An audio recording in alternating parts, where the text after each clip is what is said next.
Şairə Dilsuz xanımı şəhərdə çox adam tanıyır. Amma biz bugün yaşı 62-ni ötən bu qadının yaradıcılığından deyil, ana məhəbbətindən söhbət açacağıq.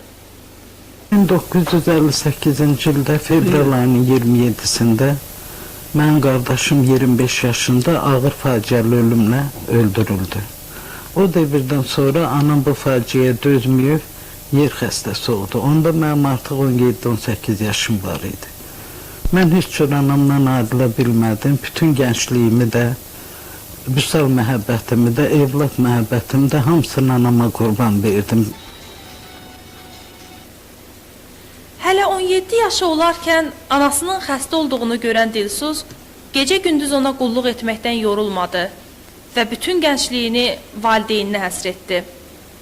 Anası dünyasını dəyişəndə isə o artıq 43 yaşını haqlamışdı. Geriyə isə yolu yox idi. Bəzən yol üstündə görür körpələr mənə, biri ana deyir, birisi nənə. Öpsəm də onları basıb bağrıma, sinəmdə dözmürəm ürək ağrıma. Qırılıb yanıma düşsə də qolum, bir addım geriyə qalmayıb yolum. Yaş o yaş deyil ki, sevəm, seviləm, ötən gəncliyimi qaytara biləm.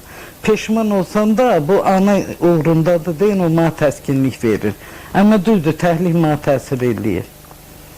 Mən özdə xəstəyəm, heç olmasa bir stəkan su uşaq gətirər, deyilər. İndi